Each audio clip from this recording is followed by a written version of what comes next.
And when you knock us down, we're going to get up. And on the way up, we're going to bite a kneecap off. Go ahead and say it, Ed. Go Tigers! When I woke up this morning, I was feeling pretty dangerous. You like that? You like that? F it. Jamar's down there somewhere. In the room, saying select Marcus Davenport. No! Splash Brothers. Yeah. It's playoff. Keep going, Brace. Playoffs? Don't talk about playoffs. If it doesn't fit, you must acquit.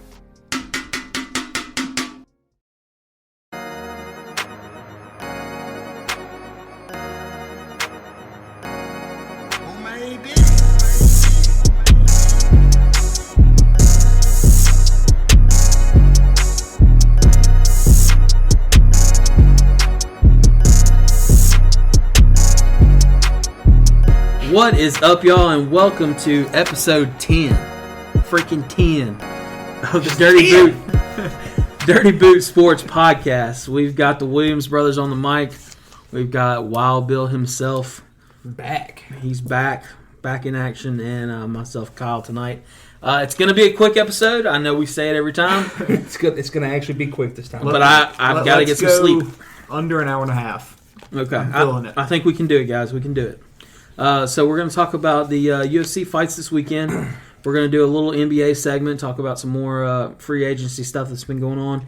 And then we're finally going to round it off with the Dirty 5 Best American Sports Moments. Heck yeah.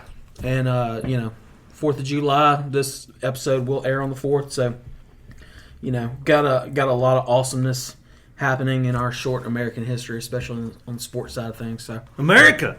Yeah. Heck yeah. Bill is ready for it. Bill's got a list of 17. I believe you're the one that thought of this too, right? Like either him or that's not. I think Rayleigh might have done it though. I don't know, whoever it was. Yeah, they mentioned it a while ago, and Bill's got like 20 things on Bill's his a list. freaking patriot, man. So we knew we had to do it for the 4th of July. Yeah, perfect timing and everything. So, all right, Bill, you're going to kick us off with the UFC, my man. Yes, sir. UFC 276, all the way from Vegas last night. Paradise, Nevada. Chance, let's kick it off with the most disappointing contest of the night. The Sugar Show. Not by his own doing. Well, I guess you could say it was by his own doing. It came to an end early in the second round because of a accidental eye poke to Pedro Munoz, and he kind of just gave up after about like a minute and a half of the 5 minutes he's allotted to sit there and try and recover. He just basically said, "Screw this! I don't want to fight anymore." Yeah, it didn't take his full time. So it looked like to me he wanted a way out. He didn't want to be in there anymore. It felt like, and I could see why he didn't land a single head strike on Sean in the round and a half that he fought. But he did land, I think it was 26 leg kicks, which, if we know about Sean's history, that's pretty detrimental to his success or failure right there. If he gets hit in them legs, it starts tearing him down pretty quickly. But chicken legs. He does have some chicken legs, man. But he did a pretty good job last night, though, checking them. They kept bragging on him. I'm not gonna lie, I can't really tell when they check a kick. I can't ever tell. They lift the leg up. They lift it up. So Cormier kept bragging on him, saying he was doing a really good job with that.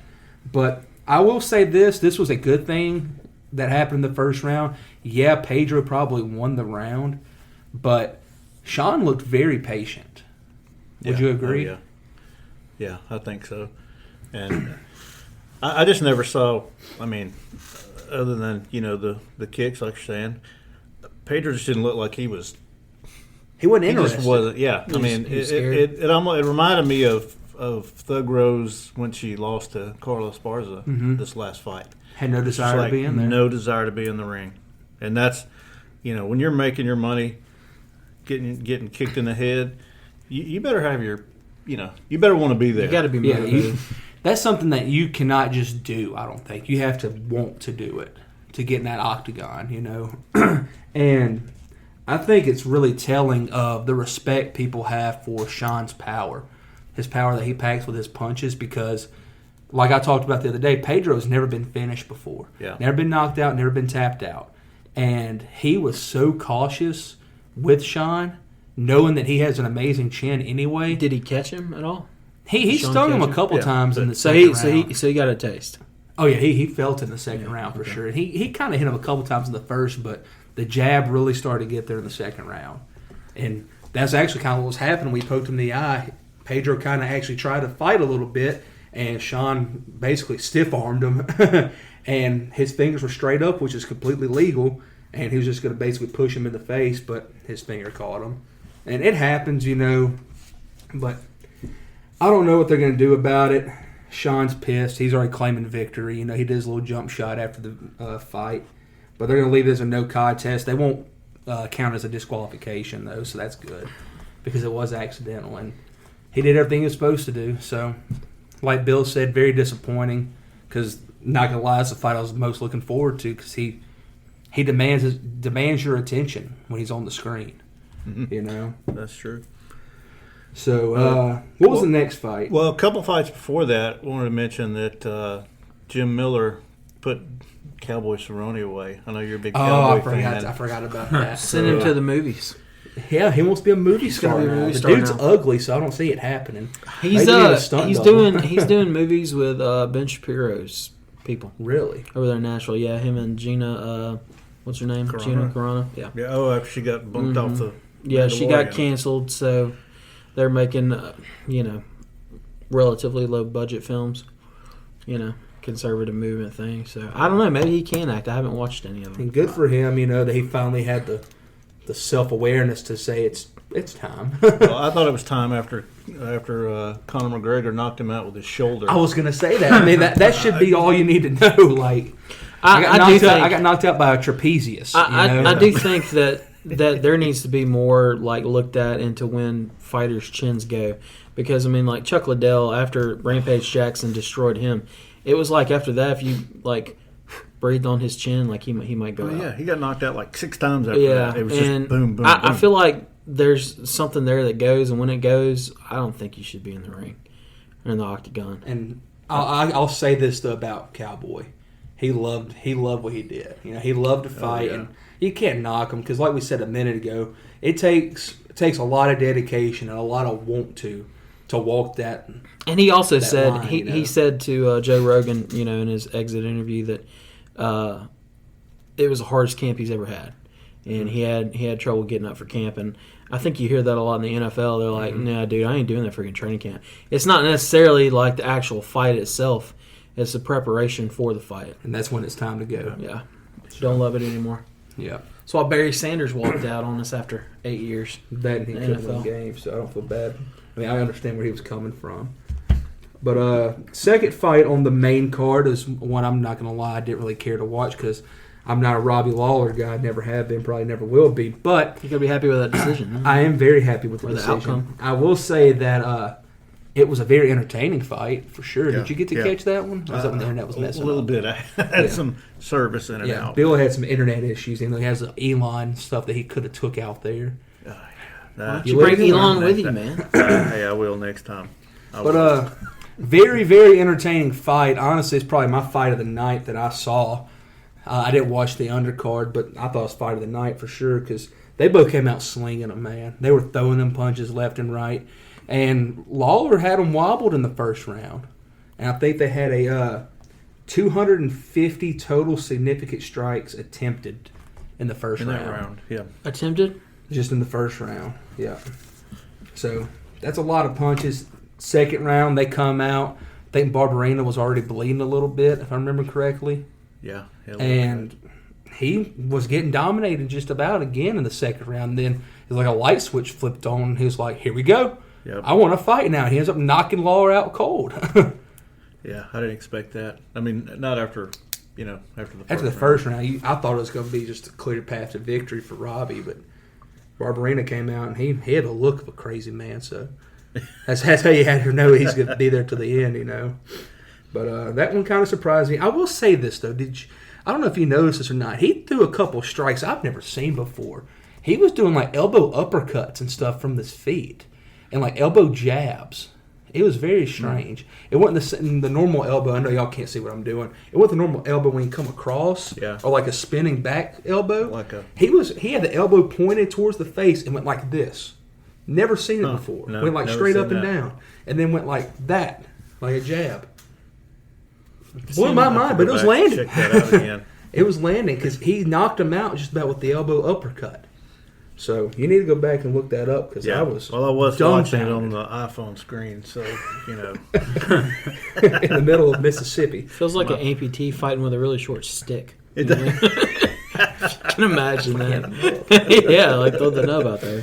So Barberina ends up knocking him out with 15 seconds left in the second round, and he looked pretty good. And he said he wants some actual competition now, like some higher up level competition. So he'll probably get it because Lawler, I believe, was still ranked at that time. So, any other takeaways you had from that fight?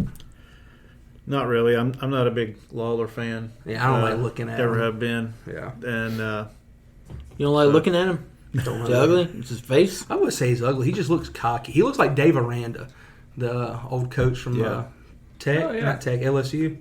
Looks a lot like him. So I don't like your face. Yeah, I don't like his face. So it felt good to see him get knocked out cold up against the fence and then get pissed off at the ref because he wanted to keep fighting. Yeah. Well, that was who reffed that one? It wasn't Herb Dean. I know it was the bigger guy with tattoos. Because he had problem with Herb Dean calling one too soon in the past too. There's been so many issues and so many controversies with Herb Dean fights. You can't be knocked out if you're standing up. He was You can't be knocked out if you're standing up. And he always gets the main event fights. He had the Izzy fight last night. I think that was the no nonsense Keith Peterson. Oh, the can't be knocked out because Dominic Cruz said he smelled like alcohol and cigarettes in the fight. Yeah, no nonsense. Can't be knocked out if you notice, we haven't seen no nonsense in a little while either. No. So the next fight on the card was the middle fight, and it was actually a really good fight between Sean Strickland and I think his name's Alex Pereira. Yeah. Alex Pereira. Never really seen any of Alex Pereira's fights, but this is like his third, I think, official UFC fight. And I didn't even preview it the other night, guys, because honestly, I didn't know. He must be a dude if he landed on the main card. He's a dude because he has beaten Israel Adesanya twice in kickboxing. Yep. In like the biggest federation for kickboxing. So he's the next guy. He is the next man up. He's in the weight class. He took out the number 4 ranked, is that welterweight or middleweight?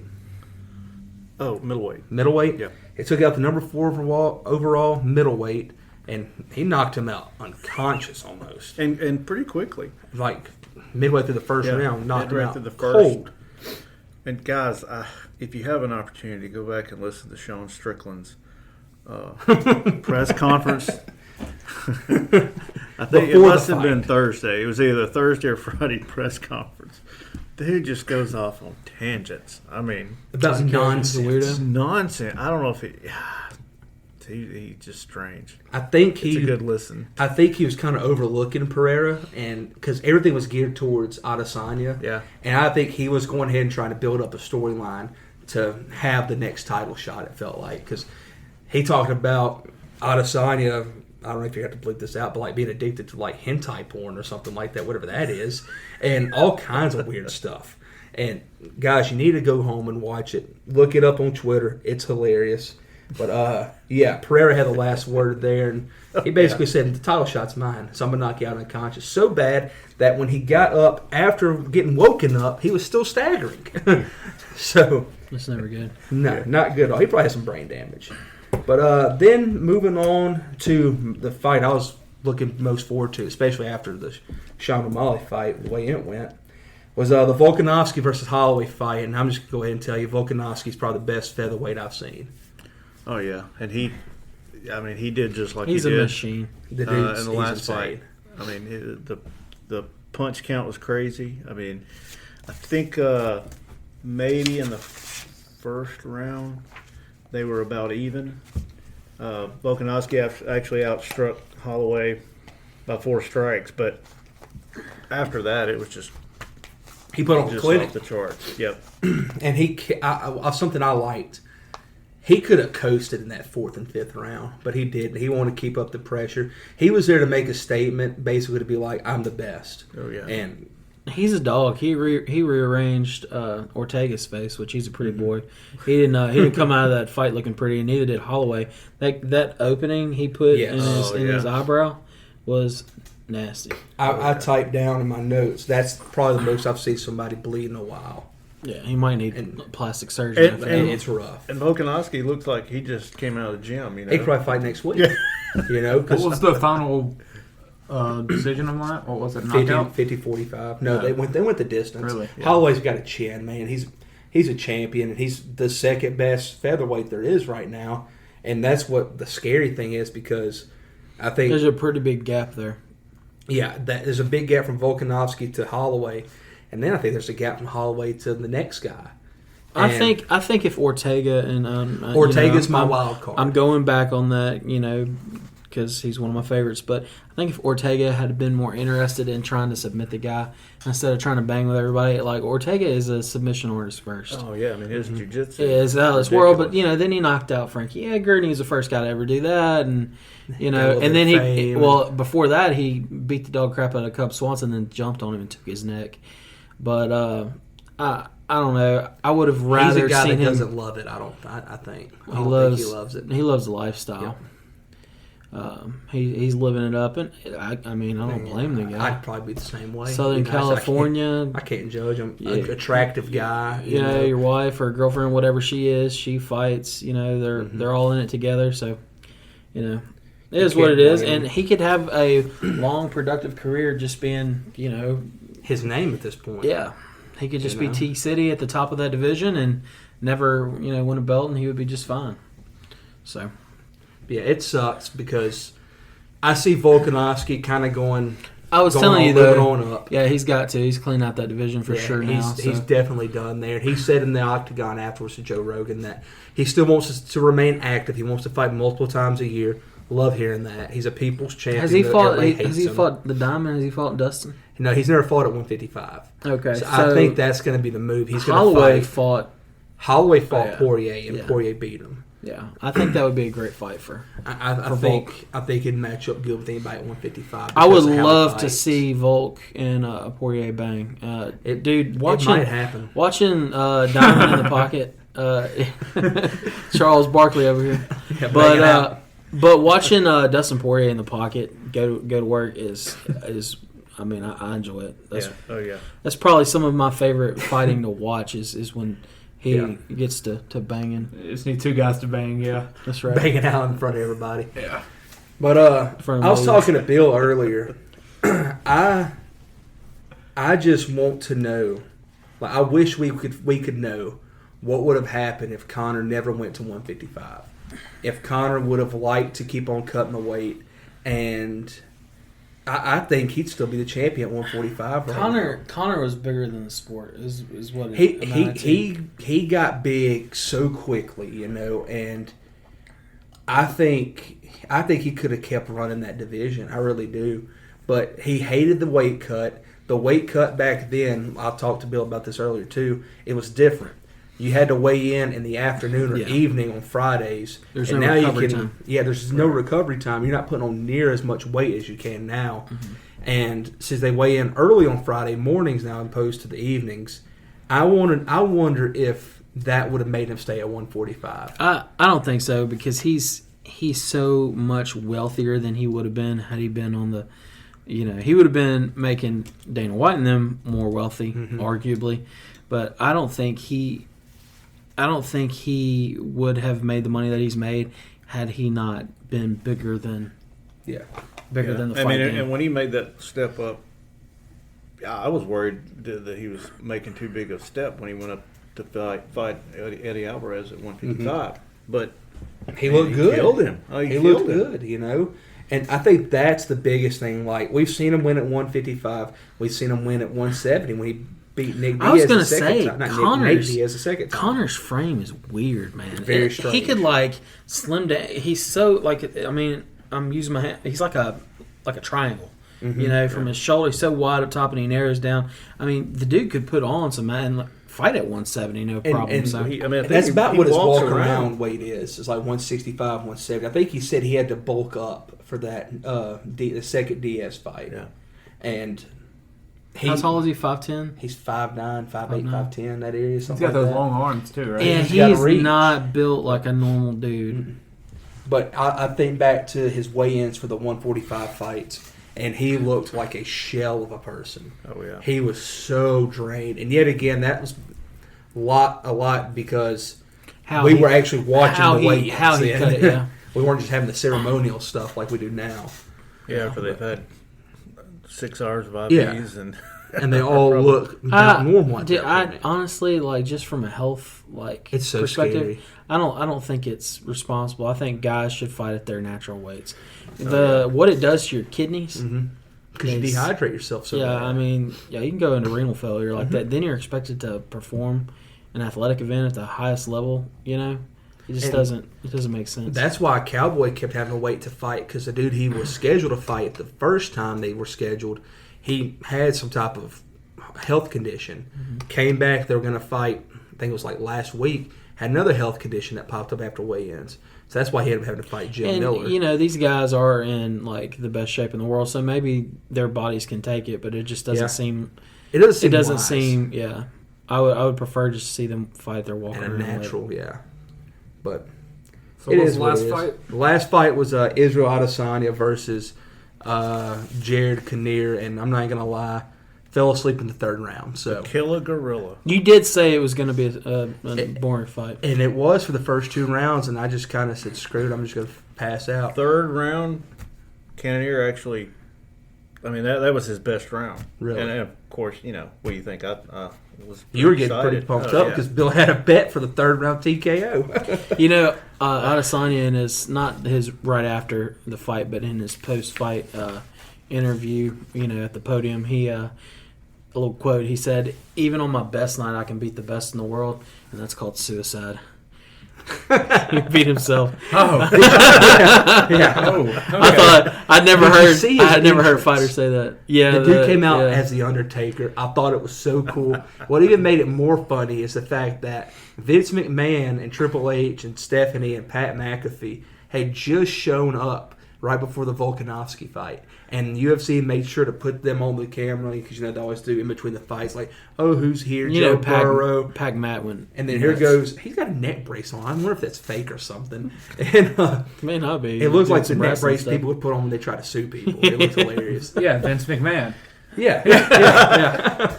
So they put the camera on them. I'm like, "Oh, that's cool." So I of course looked it up. They had Money in the Bank that night earlier, and it finished at the MGM. So I guess they wanted to catch some UFC action. I wonder if they knew they were going to catch the most legendary entrance of all time from their company happen in Paradise right there at T-Mobile Arena. Because dude came out with the Undertaker hat. He came out with an urn. Yeah. Like he didn't have his man with him. Yeah, he didn't have Paul Bear. Yeah, is that his name? Paul Bear. Yeah. He had his nails did.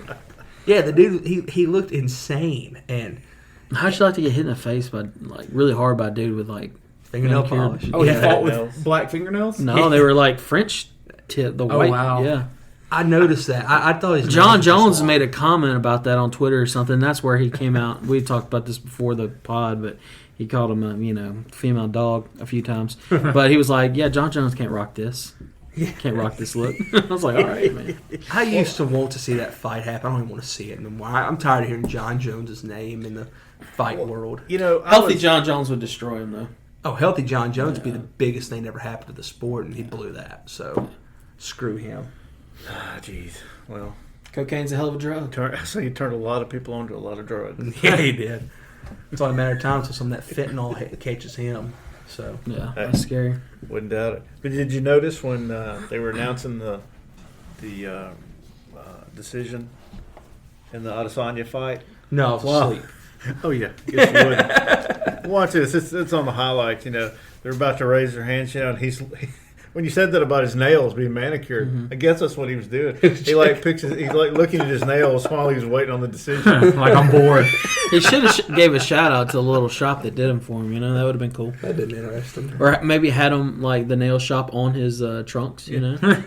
That'd been a good idea. He could have held up like a voucher or something right in front of the water bottle. Some nail polish. Boy, the UFC into putting it on the map. Or better yet, like Connor with proper 12. Or better yet, the young lady that did him could have been in his corner.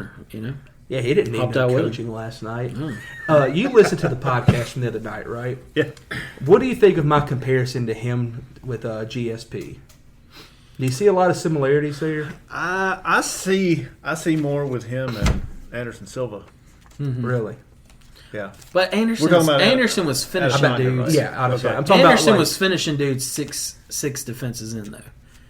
Yeah, I'm talking more about the fact of how he's fighting, just knowing he's going to win the decision. GSP would lay on you, which drove me freaking nuts about GSP. Hey, they showed your boy BJ Penn at the fight last night. They call him the Prodigy and everything. I was like, I knew that. I knew his name was the Prodigy. Well, he's running for governor of Hawaii.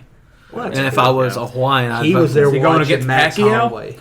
That's Philippines. God. Close enough. Oh my God. Our uncle's from the Philippines. It's close enough. They're like right beside each other.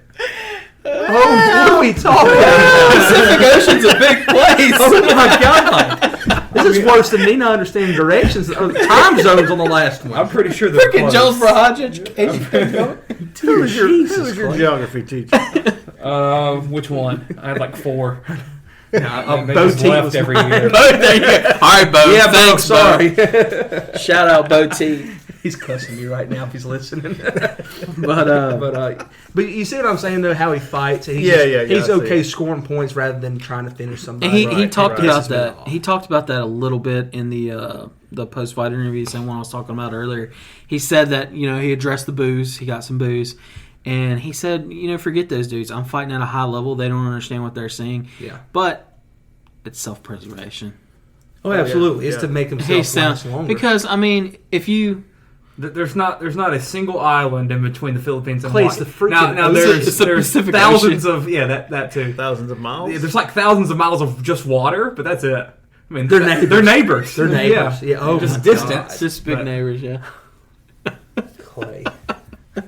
But anyways, back to Adesanya. He it's self-preservation. Yeah. And look, if two guys get in the ring and bang, yeah, heck yeah, there's always a puncher's chance that you're going to lose everything. Pacquiao and Penn are going to have a fight in a couple years. They're going to build an island. And there's also guys who have that mentality, like I'm going to get in there and throw down no matter what. And then there's guys like GSP, who will straight up tell you, my health is my biggest concern. So I can't knock him. And something I kept catching, I would just like to see somebody challenge him to make I want him. somebody to be aggressive, but that's what I was telling Bill earlier today. I was like, the second somebody tries to be overly aggressive with them, he's just gonna start tagging them with that jab or that leg kick. 'Cause he's so freaking big, man. It's so long. And that happened in the fight last night when Cannonier would come in. Press him. And they tell him, your reach, his reach is a lot longer. So you're going to have to get close to make contact. And when he did, man, and Adesanya would be spinning that right like he's going to throw it and just pop him with that left jab. And part of that is on the challengers not wanting to get in there with him. I mean, they respect his power. And for sure. I mean, that may be a thing where they're like, "Hey, you're gonna have to get in there and really fight this guy if you want a shot at the title." And I'm thinking that Pereira guy, since he has the history with him of actually beating him, he might be the guy. That might be a guy if that fight ends up happening. That you got to feel like we said he's lost lines. twice. He's lost twice. He's lost twice. You got to feel like he's ready to shut that up. Yeah, but in a big way. He's going to be a huge underdog. Sure. Pereira is. That might be something we check the lines on. Ty's going to put. Yeah. We tell Ty to throw a couple of dollars out there on him. $300. Ty might win some money. Or one of us might win some money because it can happen. But I've never bought a lottery ticket. Something during the little video they kept showing about the hype for that fight that I kept catching on was Izzy was talking about how he wants to display all the techniques, the different techniques of MMA, like taekwondo, jiu-jitsu. He's trying to be grappling, kickboxing, boxing. Yeah. But he's not doing that. Yeah, he ain't doing it. Leave Bruce Lee alone. He ain't showing me nothing besides the fact that he knows how to keep people at distance. Stay away. Style. So freaking do it, Adesanya. Do it one time. So he's turning into Floyd Mayweather. Kinda. He's learning how to fight for points. Yep. And he's going broke and he can't read? Is that what he's doing? He owns a couple strip clubs over in where he lives. New Zealand. Yeah. That interview with Caleb from Barstool was freaking hilarious. Money Mayweather. God, that was good. Hey, and Pereira, he's a big dude. He's a large fella. He's 6'4". They're going to have the same reach just about. And Is he a fellow, though? Not with the name of Pereira. No, by your standards of fellow. He's Brazilian. Yeah, he's Brazilian. He's a Brazilian guy. So I think we've thrown all of our hour and a half hopes. Clay is chomping at the bit to hit. We are 30 minutes in after this UFC segment. I'm sorry. No, we're right on point. 30 minutes. We're doing good. It's not, no chance. We're doing good. All right. But, yeah, like I said, though, I love UFC. Last night I was a little disappointed because my guy Sean got DQ'd, but it is what it is. I'm not going to lie to you. UFC 277, I'm not even buy it. Is it Nunez? It's Nunez and Pena. That's the main event. And the Black Beast is on that, right? The Black Beast is fighting third. That's my two favorite fighters. My balls is hot, you got the flyweights fighting for the co-main. I hate watching the flyweights. Those are my two favorite fighters. You got freaking Moreno fighting John St. France or something like that. Nunez and the Black Beast are the best two things in the sport. So I don't even know if we're going to have that. Is my favorite post-fight interview of all time. Oh, yeah. When he's like, my balls is hot, Joe Rogan. I like that. He's like, why are you taking off your pants? I like more whenever he knocked out Ronda Rousey's husband, and he said, "Where's Ronda at? Bring Ronda out here." That's what I love. I thought that was hilarious. But yeah, Chance and Bill love some UFC. I think that's it for tonight on UFC. Black Beast, I'm telling you, he's the best. He's one of those guys that got scared in the big fight. No, he was scared to death of Ngannou. I mean, I don't blame him. Nunez will knock out all the guys y'all mentioned. All right, but to go on to some NBA. So there's been some changes around the league since last we recorded. There really hasn't been any huge names. Zach LaVine, he re-signed with the Bulls as we expected and predicted. But really, there hasn't been much change amongst the league, unless it's like with role players. And one of the bigger ones is probably from Golden State with Gary Payton II. It really hurt for sure. He signed with the Trailblazers, 3 years, $28 million. I think the Warriors' offer was somewhere around 2 years for $14 million. So it's about $2 million more a year for Gary. I mean, I'm really sad that he's not a Warrior anymore, but I can't be happier for the man to be 29 years old and pretty much be a journeyman of just G League teams and hop into training camps every year, just trying to make a roster. And now he's 29 and he just signed a $30 million deal. Pretty much, you can't be mad at him. Yeah, I mean that's insane. And he's mentioned that he has nothing but love for the fan base still, as everyone that has left the Warriors has said.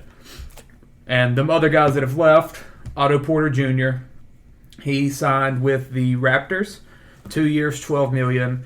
That was about $2 or $3 million above the Warriors' offer as well. Damian Lee, Steph Curry's brother-in-law, has left and went to the Phoenix Suns on a minimum deal. Wait, is that really his brother-in-law? Yeah. Oh. He's married to his sister. Steph's sister, and they have to be like the Currys are what the Mannings are, in basketball and football. Well, it's crazy how it has to be. Steph's never played with Seth. Like doesn't seem like he wants to. I like watching them play against each other. Yeah, because Seth kind of has his number a little bit on, not completely. Yeah, but you can tell like he's got a little edge on him. You know why? Coach K taught him everything he knew to do. Oh yeah, definitely. There you go. Coach K, who begged for Steph to come to his team after his freshman year, but he didn't want to offer it as a high school player. He didn't deserve it. Yeah, would have been the best player to ever step on campus by a mile. Been Coach 2K. Yeah. He might still be coaching. Would you accept that nickname? Championships. Would you respect Duke if Steph would actually went there? I mean, that probably changes the whole trajectory of Steph's career. That's true. Steph might go higher, might go lower going to Duke. That's just true. And might not go to the Warriors. Sorry to get you off. I just thought about that. Yeah, so we also lost Nemanja Bjelica. He listen to this. He got his ring and went home to Serbia to play some basketball. Went to Serbia? Yeah, that's his hometown. I mean, his home country. So, yeah, he got his ring, became the fourth Serbian player to win a ring in the NBA. And the Warriors actually have one of the other ones. Odgin Kuzmic won it in 2015 with us. I remember that. Oh, yeah. Warriors legend. Yeah. How can they make more money in Serbia than I don't even think it's about the money. I think it's just he's 34 years old. So he was done. Yeah, I mean he's been playing since 2015. And he's my age. He's been playing since 2015, and so that's 7 years in the league. Finally got the championship. I mean, not much else for him to do. So go home, play some ball. Not much more to do. What's that say about America? Yeah, live in America. Serbia. Hey, what's wrong with that? Serbia might be a good place. I don't know. Nikola Jokic loves it. I know he owns like a lot of horses. I'm gonna say he probably made enough money playing this year. We go deep in this podcast, baby. He loves them horses, baby. And he just signed the richest contract in NBA history. That's a big freaking horse he's getting on. He probably owns every horse in the country. I mean, he's got all the money in the world. Who else? Who else did we? Kevon Looney. He actually stayed with the Warriors. He didn't leave like everyone else seems to be doing. Talk about Otto Porter. I did, yeah. He went to Toronto. But yeah, we got Loon back. That was the number one priority to me for this offseason. Yeah, it was a big win for the Warriors. Yeah, and 3 years, $25 million. It's a really good deal. I believe that third year, it's like a $2 million option that can be paid up to more. So when he's 28, 29, and we have Wiseman 2 years in, maybe we let Looney go and Wiseman takes over all the center minutes, But he's a forever Warrior. I mean, I really wouldn't be shocked if he plays 10 more years with us and in some form and honestly gets his number retired. He's just that kind of guy. But to replace some of them guys we lost, we signed Dante DiVincenzo. Villanova legend. Yeah, Villanova. He's a straight-up winner. He won the national championship about like 2018 or 2019, right? Yeah. I believe he had like 30 points in the against North championship. Carolina, right? No. I think he was on that team, yeah, but he didn't. 2018. 2018, yeah. That's when Chris Jenkins hit that buzzer beater against North Carolina, right? Oh, yeah. I remember that. Sorry. No, I don't know if he was on that team because they won 2 championships. He had to have been. Let me look and see. But he's just a winner. He's a good role player. He started for that Bucks team that won year before last year, I guess. And y'all got him relatively cheap too, like 2 for $9. Yeah, 2 years, $9 million, and he took some of our MLE money. DiVincenzo, 25 years old. He had to have been there then. Yeah, 2-time national champion for Villanova. 2016 was He's when going that to get a happened. ring in the NBA now. Well, And second then ring. he won it 2018. Call him the 4-way. Because 2017 was North Carolina's win against Gonzaga. And then 2018 they beat Michigan after Michigan made that weird run. So do you have any predictions about some guys y'all might target now? Or is it really just a toss-up? Quindary Weatherspoon, he's a guy that was on our 2-way deal this year.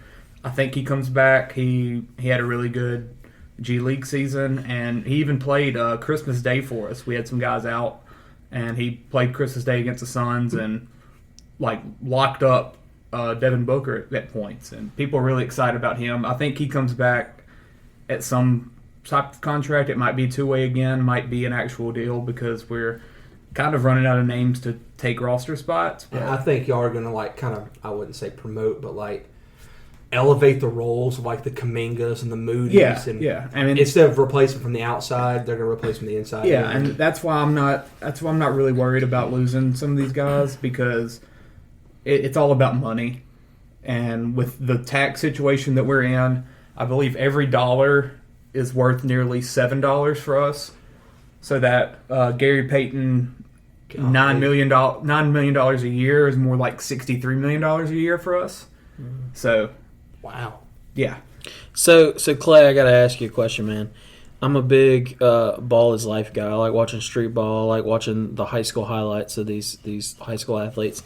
One of my favorite high school guys was always Mac McClung. Oh, yeah. Dude, yeah. Yes. I love. I guess he's that undersized, but he seems undersized. Yeah, he is. He's 6'5"? Oh, no, wow. he's 6'2". Whoa! But he can jump out the gym. Yeah, he's a natural athlete. I like watching him play. He was dunking on kids, in high school. He made some noise in college. Kind of moved around a little bit. Georgetown, Texas Tech, I think. Mm-hmm, yeah, he was never. He played with the Lakers for a minute, didn't he? Yeah, he's on their summer league, and every time he touches the floor, he's electric. So, I mean, is he going anywhere? Is he staying in the G League? I'm sure it'll be G League. Yeah, I don't think he just doesn't have that game really. Like, he was great in high school. Where did he grow up? Do you know what state it was he was playing in? I can tell you right quick. I don't think it was Texas. It was a Virginia. Yeah, okay. Non-basketball. Gate City, Virginia. And So, actually, that probably had a big impact. He didn't play basketball until he was in high school or late junior high, maybe. Yeah, he was kind of a late bloomer. Proof that AAU and stuff as a 11-year-old or 12-year-old is not that important, parents. Well, he said he just got on this thing of wanting to dunk a basketball. Yeah, he just decided he was going to work out. He's and pretty try to good dunk. at it. Yeah, he's pretty good at it now. But anyways, He's I actually just wanted to ask you about him. They're playing right now. The summer league. He's got 5 points in the summer league or California Classic game. And to speak a little bit about that, we had our first game last night. Our second round pick, Guy Santos. He balled out 20 points. Yeah, people are really excited about him.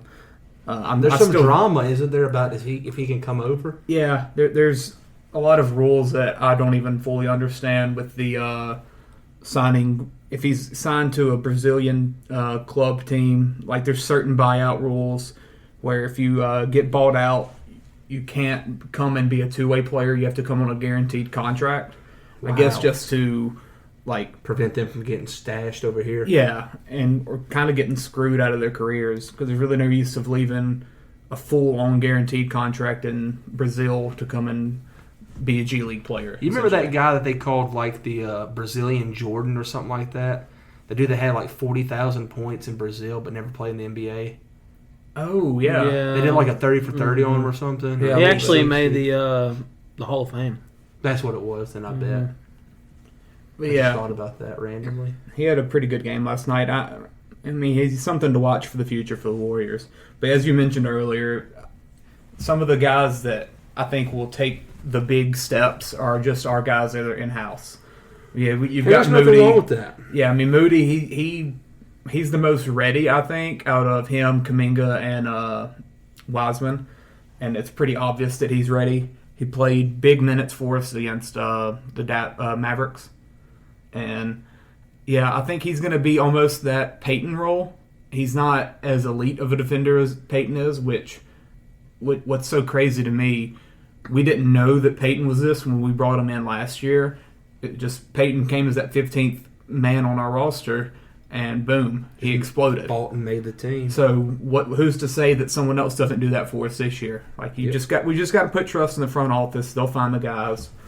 Kuminga, yeah, I'm really excited. They have the best front office in basketball. And it's not even close. Yeah. So you got to trust them, like you've said numerous times. It's not player run. Yeah. Well, built. Draymond Green helps out, but of course he has to. He's recruiting because he's got a big mouth. Yeah, I mean, I think he was in the draft room with us, with Bob and the guys. I remember you telling me that. And he deserves to be around the front offices if that's where he wants to be. I mean, I know the Jacob Evans, we drafted him in 2019. I believe that was a Draymond pick. And I think he also signed off on Jordan Poole, who was Michigan, Draymond's Michigan State, and kind of a rivalry there, but he gave his approval. Yeah, and look at it now. But some actual... Would you pay $33 for Saquon Barkley? What? An auction? No. I'm in an auction league draft right now. Would you pay $33? It's already that time? It is for this league, dude. Quick tangent real quick. I joined a friend of mine, Jacob Angevine, shout out 1201 Sports. I'm in a auction contract league where you can sign your players to contracts. And I don't have a running back. That's different. No, I would not get Saquon. And not that he's liable to blow out and that's what I'm scared of. Or something. I nominated Nick Chubb. You can only have 10 nominees at a time right now because there's 10 people in the league. They bumped up Nick Chubb to $42. I can't go higher than $42. I'd rather have Nick Chubb for 50 than Saquon for 30. Yeah, that's true. I'm gonna go look at who else is available. Sorry, I had to ask that because that guy's runs out. Speaking of fantasy football, I can't wait. We're gonna have to do a preview show here pretty soon. Yeah. It's about time for me to start draft relatively late, compared to. But I don't understand that. Why wouldn't you draft late? Because there's so many injuries that occur. Yeah. This day's the best time. We're doing this now because the rules for this league are really, really strange. No offense, but the rules is for the auction based stuff. There's 10 people. We each nominate a guy. They are in a nomination period until the bid stays still for 24 hours. So, like, if I put $45 on Chubb and it stays $45 for 24 hours, then he's my player. So that's why they had to start now, basically. But I agree. I would nominate guys without a track record of getting injured first. Oh yeah, you know what I'm saying. Yeah. Pick the safe guys first. But anyways, sorry Clay, I was curious though. Yeah, just to finish up NBA, some guys that are still out there that are relatively talented, I guess. The barrel's kind of running dry. You've got Horton, but he's going to be a Sixer. He's going back. And then after that, you're really just getting into role players practically. And these are some of the guys that I'm kind of hoping the Warriors take one or two shots on. T.J. Warren from the Pacers, he down in the bubble, he was pretty much Michael Jordan. He had like multiple 40 and 50-point games. He was insane. Hasn't really been that since. He's had a couple injuries. So he's a good wing, can shoot the ball. I wouldn't mind him coming in and just trying to rejuvenate his career like so many people do in Golden State. Juancho Hernan-Gomez, the star of Hustle, Bo Cruz. He's out there. Great movie. Yeah. Thomas Bryant, he's a 25-year-old center from the Wizards. He's talented. He's got some rumors to go to the Lakers, so that'll probably happen. Serge Ibaka, he's still making money somehow, still playing good basketball. Who was he with last? He was with the Bucks. He's made his rounds of talented teams. I knew I heard his name in the playoffs. He was on that Raptors team that beat the Warriors in 2019. He was on the Clippers. He's wherever he goes, the team wins pretty much. Yeah, he was in OKC all those years. Yeah. And I guess to end out our talk of NBA, we got to talk about KD and Kyrie. Yeah, I was going to ask you if you had any predictions on that. Predictions? I think it's a guarantee Kyrie goes to LA now because they've already started the talks for Westbrook for Kyrie. It seems like that's what's going to happen in some way. And then KD's just a wild card, man. Westbrook to Brooklyn, and then KD tries to go to whatever the best team that will take him. Best team available, probably. Yeah, but I just don't really know. Cause I wish they just go stick his butt in freaking Oklahoma City again or something like that, and he just lose. But why would Oklahoma City do that? That's the thing. Oh, they wouldn't. I'm just saying I wish that's what would happen. There's so many, the teams that are in the full-on rebuild, why would you want to trade every bit of your future to get this guy that's probably not going to let you win a championship? Yeah. He's a top 5 player in the league still, pretty easily, I would say. He's insane, and his Achilles is a thing of the past. That doesn't even bother him anymore.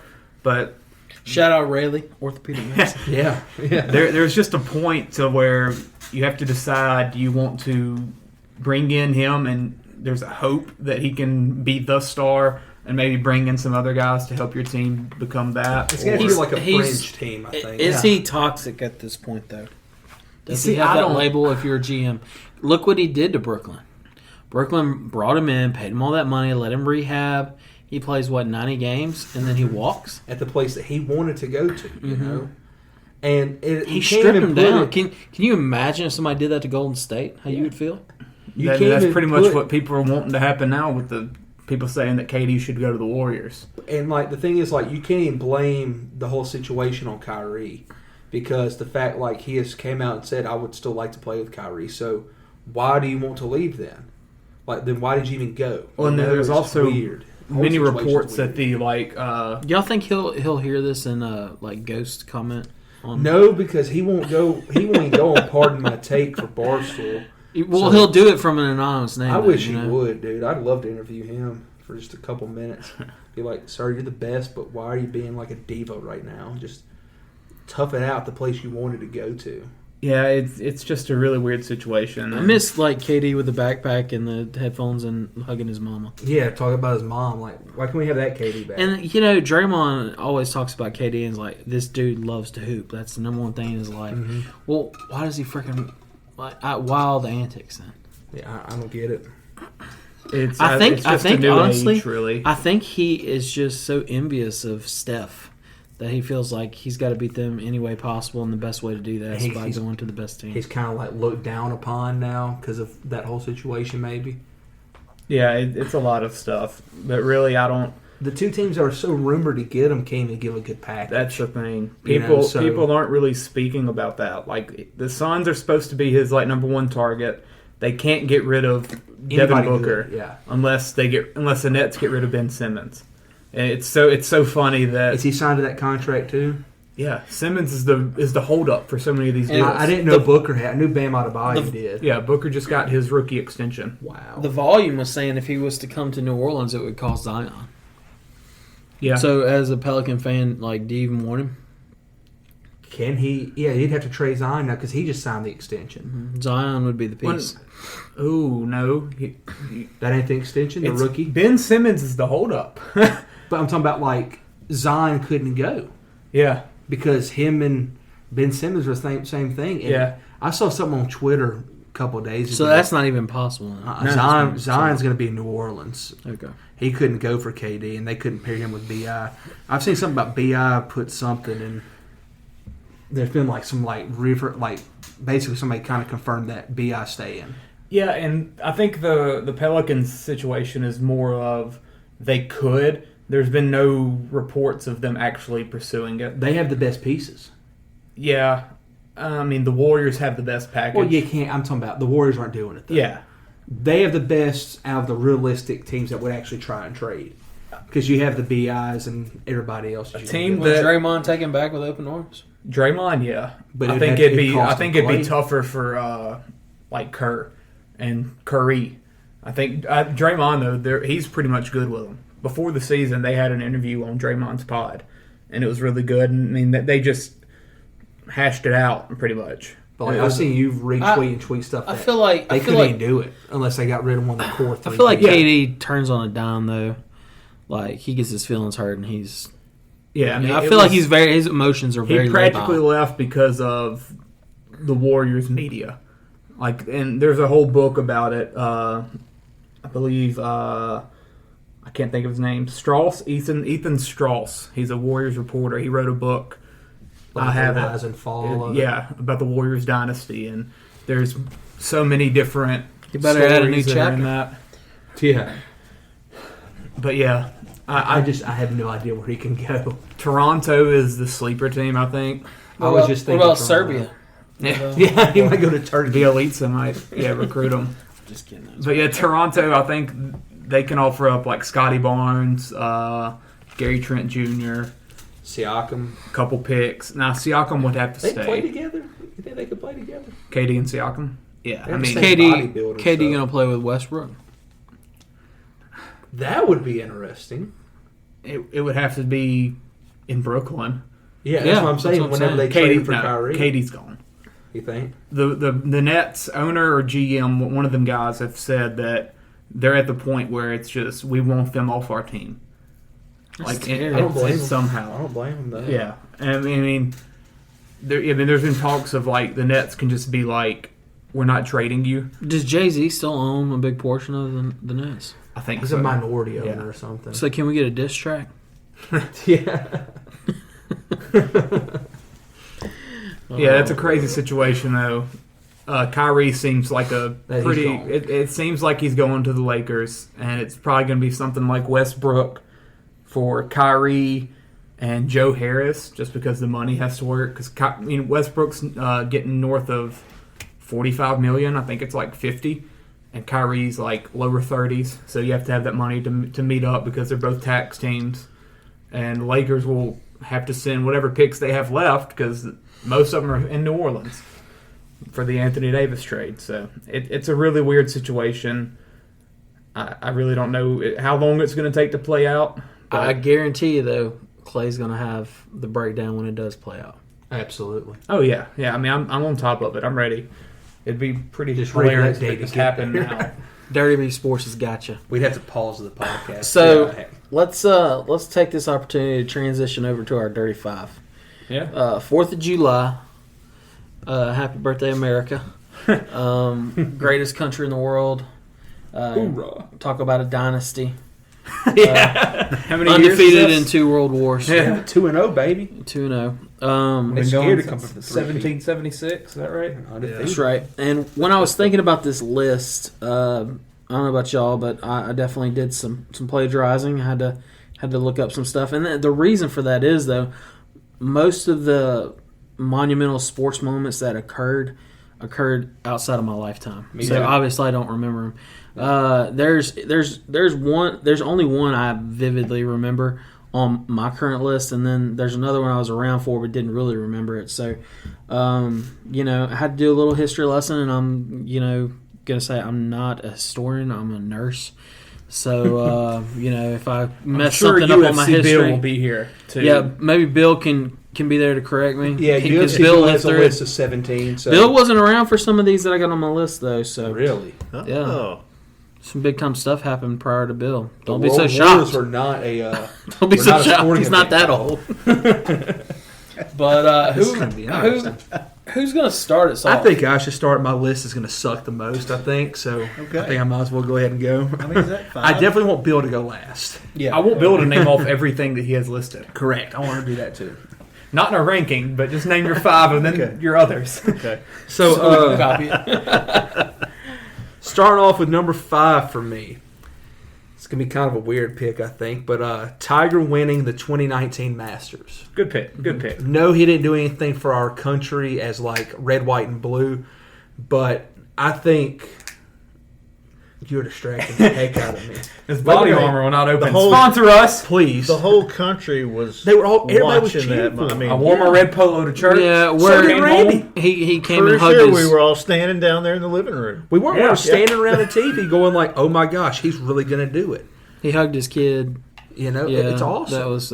I'm not a golf person at all, and I was watching it. Yeah, that's the thing. If you had a pulse and a TV, you were watching it. It was a lot like, and I don't know if this is on anybody's list, but the Forrest and what's his name fight in the Ultimate Fighter. Oh, Forrest Griffin and Stephen Bonner. Yes, that fight, like people were literally like talking about it in grassroots, like it blew up. That was the first time I was ever introduced to UFC. It was that long. It was on Spike TV, baby. Spike TV, Mm-hmm. and then I took a hiatus. Was that like channel 168? That's a moment that you remember everything about it. I remember, and everyone's interested, no matter who you are, how much you care about golf or even sports. I remember my wife going to work and her texting me and being like, every one of these residents is watching Tiger right Heck now. yeah. I mean, it's Tiger. She was working days at that time, and it was before 6, And if you want to talk about the growth of the country, I mean, you can mention like how he opened up the sport to everyone. Yeah. Basically. I mean, it's similar to his impact on golf is similar to like the Williams sisters with tennis. Exactly. Like how they showed he made it more inclusive. Yeah, like it don't matter your background or what you look like. Cool. You can make the golf. Yeah, you can make the game whatever you want it to be. And he is still must see TV when he's playing golf. I mean, no matter how bad he's playing right now, you're still gonna watch. When he came back and was playing in this last Masters, I put a bet on to win it all. Absolutely. Like, who knows? It's Tiger at the Masters. Magic happens. So yeah, that's my number 5. I don't think he made the cut. I don't think he'll be on another. That'll be on another list, maybe, but it might be. But moving on to number 4, I know this will be on another list, and that is the Women's World Cup from a few years ago when Megan Rapinoe scores a goal against France and runs to the corner and does the pose with her arms. It's not on my list. It's not really. It was really close. She throws her arms in the air, kind of like establishing their dominance. Yeah. I want to say it was the World Cup after USA had lost to Japan. Yeah. And penalty kicks. Shout out Japan. Yeah, shout out to We watched that in my bedroom. We did. It was around the 4th of July. Ironically, this event actually happened around this week. And that one was at France. The World Cup was at France. And I believe it was against France. No, Qatar's this year's. That's this year? That's the men coming up. Okay. We was against France. Like, we were playing France in their country, and Rapinoe scores this goal, and she just goes out. And it was like late in the match, too. And she's like, we're here. Yeah. And that's awesome. I get chills thinking about it. Put politics aside, I love women's soccer. I love watching. I love Rapinoe's so entertaining. She's incredible. Yeah, of course. I think about Abby Wambach, and Bernie Chastain reels you in at a young age, didn't she? That did not make my list, actually, because I wanted to put stuff that I remembered. That's what happened. Alex Morgan reeled me in. Absolutely. Alex Morgan was on that team, too. Wearing her pink bra under her white uniform. Whoa, no. In 2008. That's before she had kids. So, moving on from there, like I said, legendary. everybody that's listening to this knows the pose that I'm talking about. It's very legendary. I believe I have a magazine Illustrated. with it. Yeah. Sports Illustrated. Number 3, something I remember watching very, very vividly was Michael Phelps win his 8 gold medals in Beijing. I remember watching. It was must-see TV every single night. And I still remember him cheering on. I can't remember the teammate's name. Yeah. He chased down that fella from France.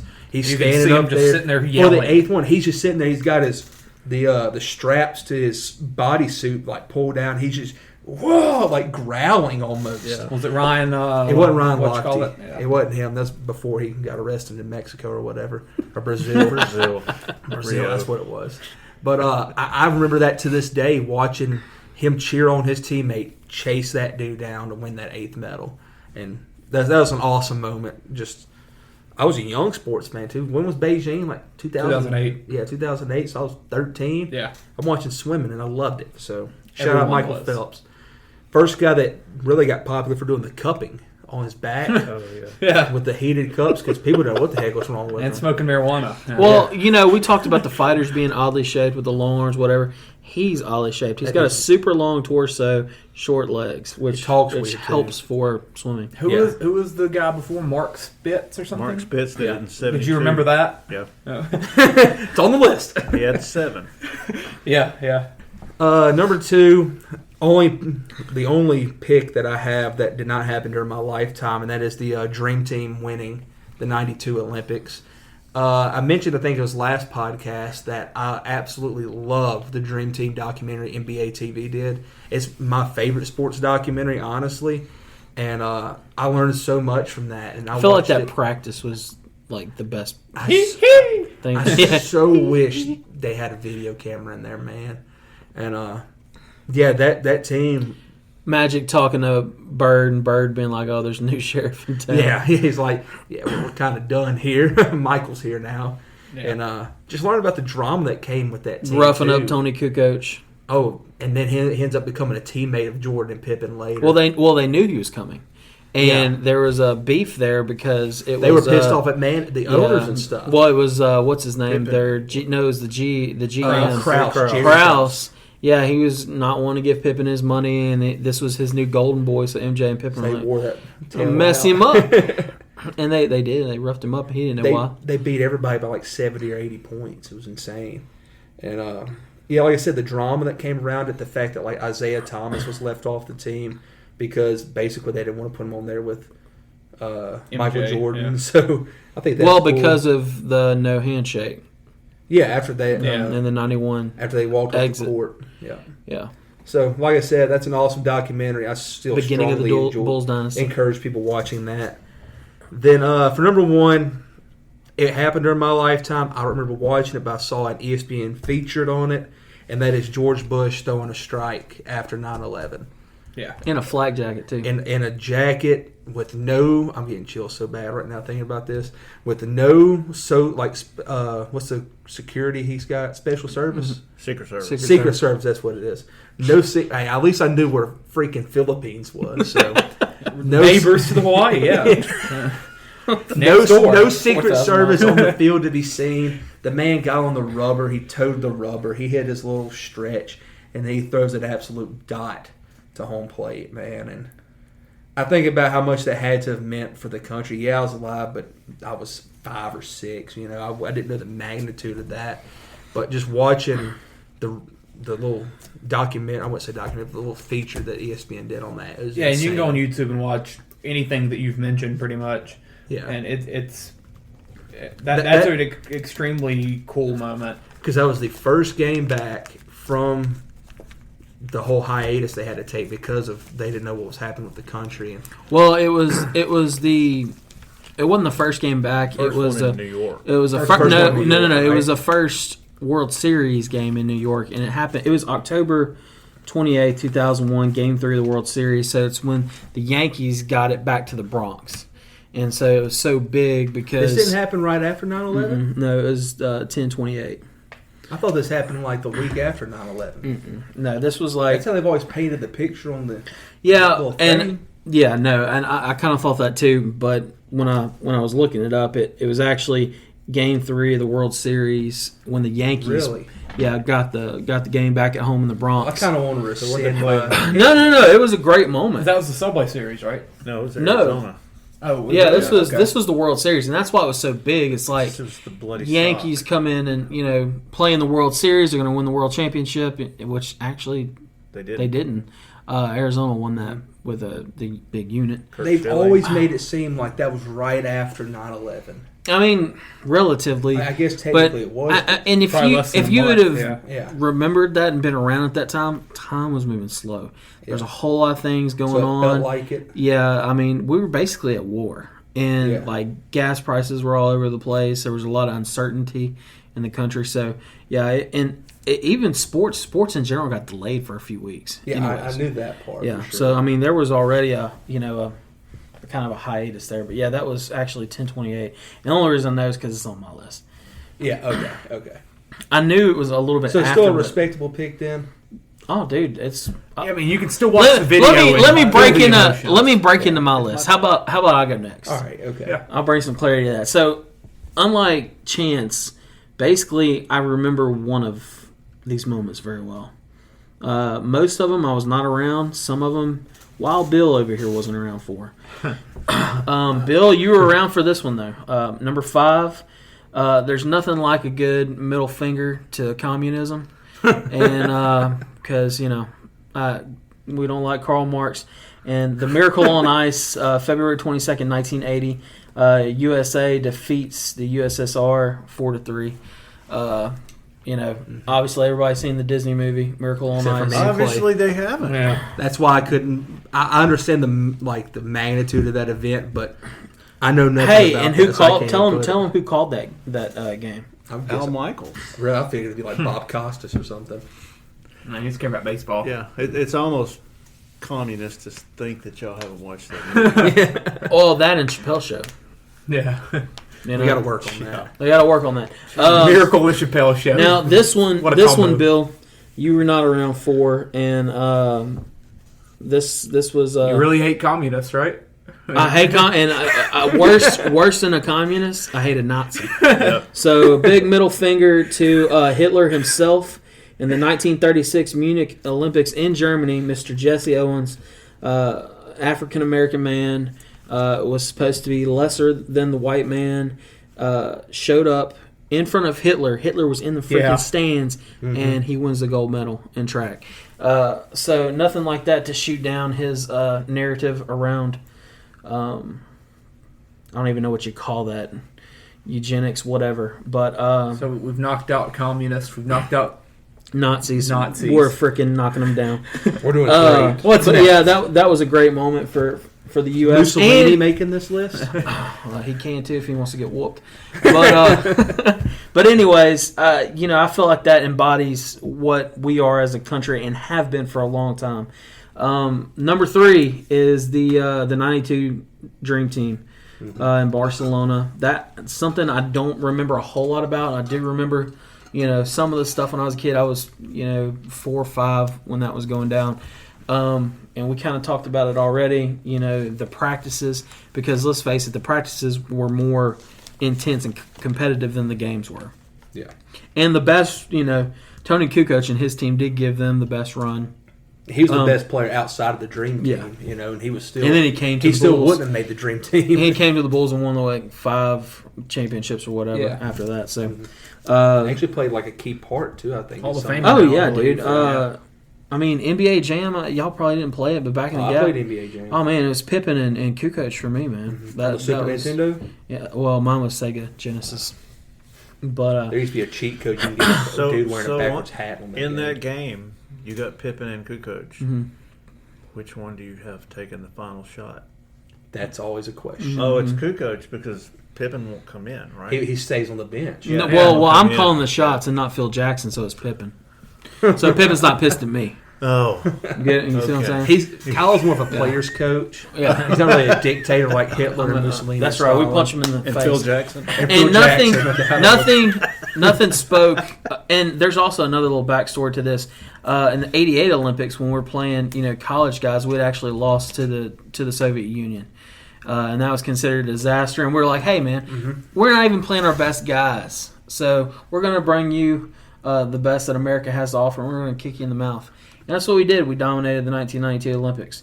I wish we could get one of them teams now, or in the past couple years.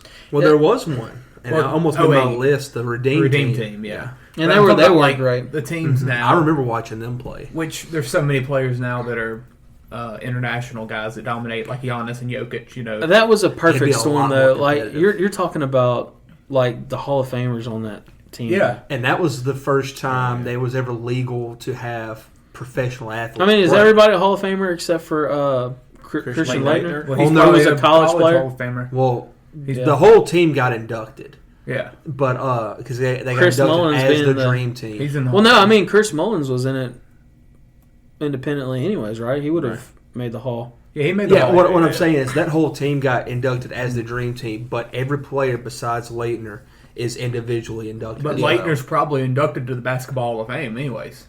Because of what he did in college. Because of what he is as college. He's the greatest ever. He was he was the most winningest college player of all time. But I know he's the greatest college basketball player. And speaking of a great 30 for 30, everyone hates Christian Laettner. Yeah. Man, that was good. Yeah, it was. But like the 20 was it 16 team? I think it has Melo on it. I'm sure he's played on every team. It was 2018 maybe, or I don't know the years. 2016 something. Harrison Barnes was on one of them. Like he was on the Olympic team. Like that just shows. Now I'm a huge Harrison fan, but that just shows what's happening. It don't mean nothing anymore because they know we're going to win. Well, and I think it's we don't the always glowing win. season. Yeah, like Steph has never played on the Olympic team, and LeBron only has a couple of times. Yeah, because they play until. And two guys, the 92 team was a first time professionals could play. Yeah, right. for the U.S. So that was a big thing. It's like, hey, we've got something to prove here, and they did. They went out and dominated. Number 2 is another one me nor Bill or anybody else here was around for, and that was Jackie Robinson breaks the color barrier in Major League Baseball. Nice. Obviously, we still have Jackie Day, April 15th, 1947. Yep. My favorite day of the year. It's for baseball at least. And I think it just goes to show you that like this is something we've been working on for some time. And obviously Jackie and the guys that followed him deserve to be there. And I think that's what sports should be. It's like if you're good, you need to be there. I don't care what your race, creed, religion, whatever. If you're good enough to be on the field, you should take the field. And you see that a lot in baseball. I mean, there's people from everywhere, literally. Right. Yeah. I mean, that can get into the Roberto Clemente situation. He was that groundbreaker for the international guys. And 21 should be retired. Yeah. Throughout baseball, and it's kind of funny that I think it's going to. Like there's 42, you have that 21. Like those two numbers are one of the biggest stars in the sport. One of our favorite ball players, Acuna. Yeah, I mean, he doesn't. There's no Acuna without Jackie. He still doesn't speak English in his interviews. Tatis, Soto, Ohtani. Soto speaks decent. But English. I mean, they're all their heritage. Country, yeah. Every person you just named thinks from a different country. Actually. Yeah. None of those. You got Ozzy and Jansen from Curacao, which is a tiny, tiny country. And there's been 3 very good baseball players to come from there. Yep. And that's what's cool about baseball is obviously these some of these places like these kids got a ball and a stick and that's how they're practicing, but they're out there in the sandlot doing the work and they're coming over here to make their dreams come true and make a big sack of money while they do it. That's the sport in America that does that. It's not soccer. Well, yeah, that don't even count. No one cares about soccer. Out of the big 4 sports, it's the one. Yeah, and I do think that football has overtaken baseball as America's pastime. Oh, absolutely. But I still will always feel like when I think of American sport, baseball is probably the first one to come to mind. Yeah, but now in the NFL, you don't see people that aren't American. I think that kind of has made that transition happen. Is because in baseball, 30 or 40% of it is international. It's that protein, dairy-rich diet we have over played here. the same way in every country, basically. Yeah, right. Unless you get in like India with cricket and stuff, and that you can easily transfer from cricket to baseball. And basketball is kind of the same way. It's very widespread globally, but. And that's the second most. It's not as deep. That's like the second most. Yeah, it's not as deep because you have for basketball you have to find the freaks.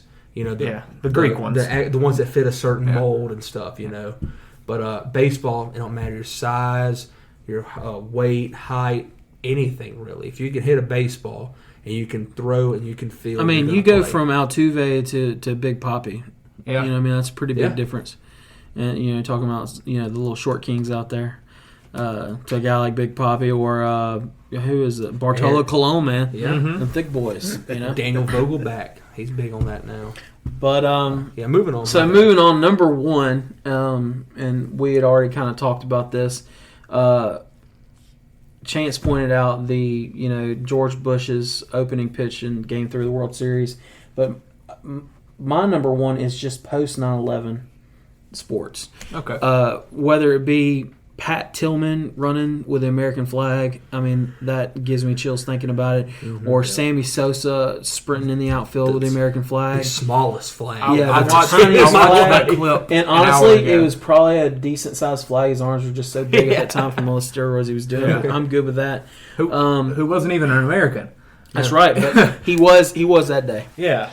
And I think that shows more than anything what the country was going through at that time, really. And well, honestly, it feels terrible to say this, but a lot of times I wish we could get back to September 12th because that's a thing that people mention a lot. I've never in my lifetime felt more united, more American than on September 12th. I mean, because it was like, hey, you and your brother might fight, but if somebody busts your brother up, like, it's on.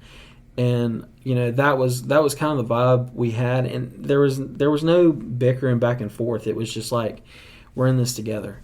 And that's something that we definitely do not have. And it was a weird time, man. I was in junior high when it went down.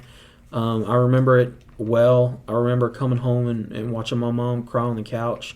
I'd never seen my mom cry before. And but like I said, on the bright side of things, the unity afterwards, and a lot of it had to do with sports. Yeah. Whether it be the Giants or the Yankees or the Mets or the Jets, like I've never rooted more for New York sports. Now you have some stories like the one that ESPN puts out about the guy with the red bandana.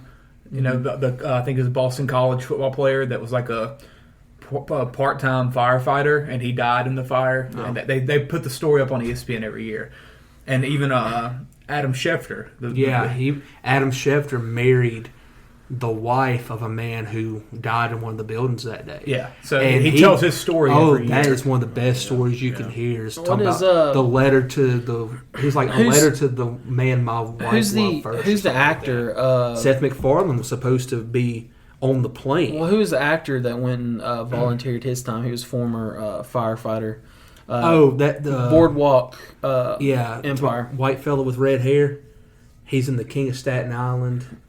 Boardwalk Empire main guy. He's in Bill Burr. Bill Burr. No, it's not Bill Burr. Well, he did it too. You said Staten Island. I don't know them. I'll get back with you. But there was a lot of people. Yeah. There was a lot. Pete Davidson's dad died. Yeah. Fun fact: my dad's first cousin was in one of the buildings whenever it got hit. A&E or something, right? Yeah, he worked for A&E. He was like running across a bridge. He ran across whichever bridge is right there because he was in whichever tower got hit first. Was it the northbound one or the north one or the south one? I don't know. I can't remember. But 9/11, I was only you were like months old, like 13 or 14 months old. Yeah, but that's probably the most. It's weird to say fascinating, like event in history for me to just like go back and watch videos on. Like I've seen so many videos. It's the most significant event of my life. Like absolutely. It's just so and probably for anyone who was born before or after D-Day. Yeah. Or after Pearl Harbor. Yeah. Yeah, it's a crazy. Bill, what do you think about that? I mean, you were not around for World War II, but I mean, is that the biggest? Is that the biggest moment? And I missed most of Vietnam too. So most. No Agent Orange for Bill. So, yeah. I mean, like you're saying, what you started with, September 12th. Everybody loved everybody. I mean, it was like I said, you were all Americans, and it was a horrible feeling, but it was a great feeling. That's right. And it's like a great feeling to look back on. I guess. Yeah. I mean, it was great to see that there wasn't any hate, at least not for each other. Yeah. There was a lot of hate. Yeah. But, we weren't directing it toward each other, and I think that's what. I mean, I kind of think that's what wartime does. It brings us together for a common enemy, and unless you're Muhammad Ali.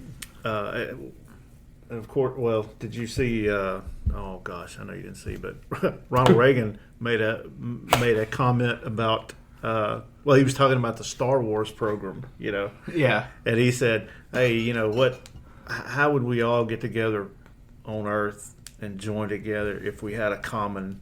He was talking about aliens, but Little did he know. Little did he know. Just I after he remember passed. watching his funeral with my mom, and she sat there and boo-hooed. And I was like, "Mom, why are you crying?" She's like, "Well, he was the president of the United States, Chance. You're supposed to cry." I was like, okay. He died from natural causes. He wasn't even assassinated. Dude, the cat jumped out of an airplane not long. Or no, that was George. That was George Bush. Yeah. Jumped out of an airplane not long before he died. But anyways, I think Clay needs good to go list. next. Yeah. Yeah, we definitely saving Bill for last. So I think most of mine are different. I've got one that has two have been mentioned. Okay, so number 5. Game 6 Clay. I got to go different. Game 6 Clay. It's one that I relate to 4th of July the most. Yeah. It's Kevin Durant signing with the Warriors on July 4th, 2016. This is Clay's biggest sports moments. It was in July, though? July 4th. Okay. It was the 4th of July. All right.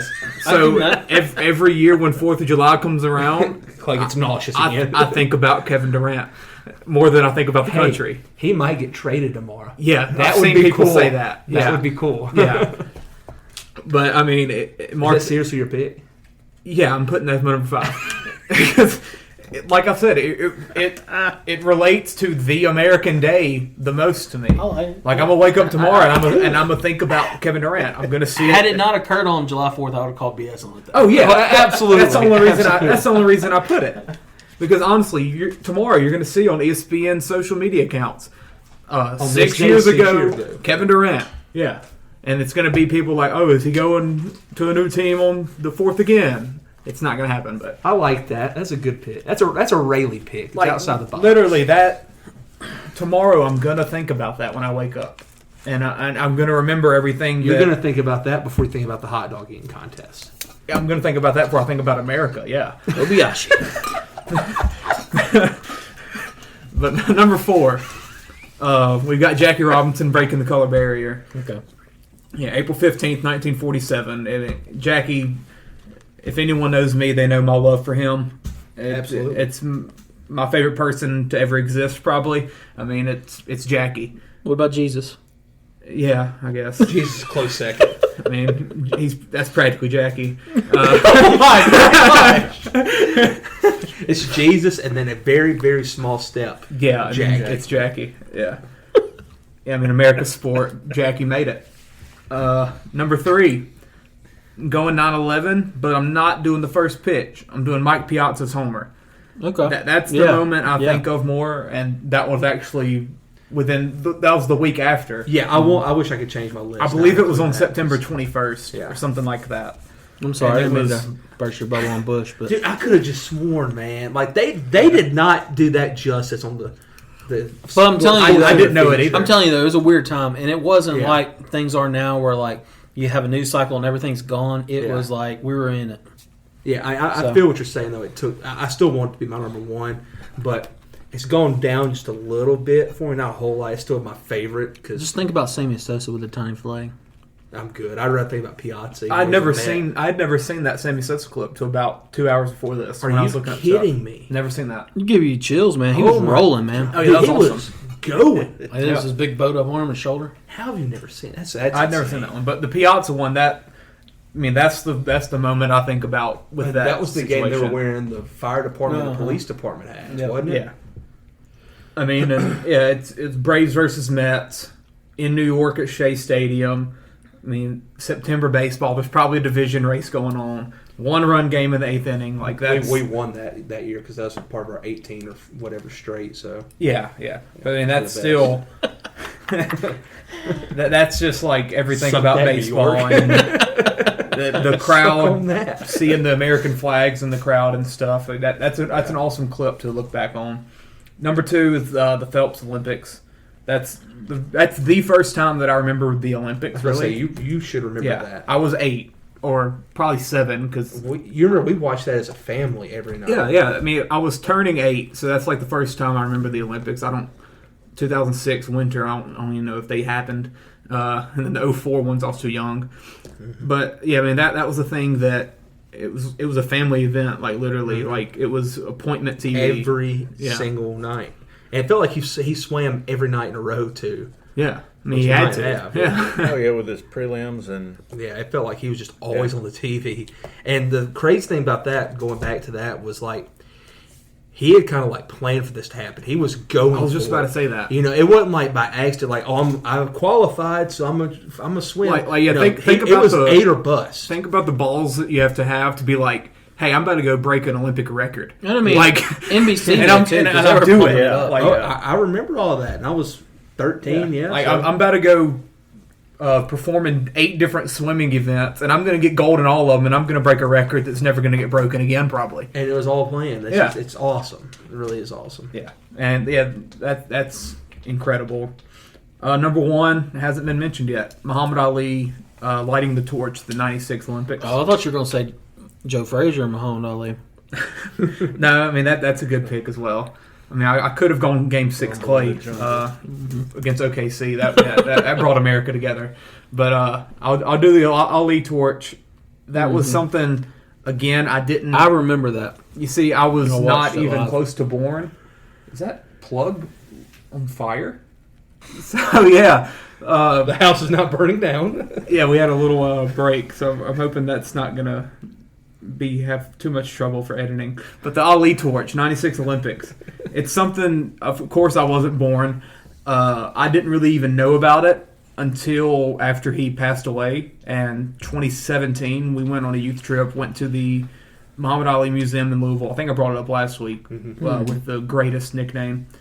And like you got to see the torch, and I didn't know anything about that or the story behind it or nothing. And like whenever you go back and watch the clip and you see his hand shaking because he was battling Parkinson's, like you got to see Muhammad Ali, who was the greatest fighter ever, and like to see him vulnerable. Yeah, vulnerable, and like seeing that he's fighting a different fight, and that's just an awesome thing to see. And the Olympics in America and everything, and yeah. Awesome. Do you remember watching his funeral? Yeah. Because weird enough, he died when we were on a youth trip in 2016, and then the next year we go to a museum for him. So big part of our youth trips down here in Jonesboro. All right, that's my top 5. Okay, how do Here you we go, do this? Wild Bill. This is about as anticipated as Rayleigh's 5 summer foods. What time are we at? Hour and 29 minutes. What do you need? 31 minutes? Just go ahead and do your top 5, then we can do the honorable mentions. We got time because there's one that I want to bring up after this for sure. Okay. All right, so number 5, Bill. Number 6. Number 6. Yeah. I can't narrow it down to 5. Okay. So this is a 6-man award. That's the 99 Women's World Cup. Brady Chastain. Brady Chastain taking off the jersey. That was I guess that was my first real. Well, that's my first time really watching seeing women soccer. Yeah, I mean, you know, seeing a woman's it was chest. It was 99, so. But I mean, that was for the time though. That was their big, that was their big push onto the scene. And, and it was in what didn't happen in Rose Bowl, I believe. Yeah, it was Los Angeles. I know that. Mia Hamm was on that team. Yeah, Brianna Scurry. Mia Hamm was crazy good. Yeah, she was good. Julie Foudy, a couple of the others. I think she does a lot of broadcasting now. Yeah, all of them. That chick. Yeah. So does Mia Hamm and I think that whole team is set up for life now. Absolutely. Yeah, I mean they all are on ESPN and stuff. So my number 5, and this is, I know we're in Louisiana and we're part of America, so this is American sports moment. But I've got the Saints-Falcon game on Monday night after Katrina. Rebirth. I think that's a very respectable pick. That was.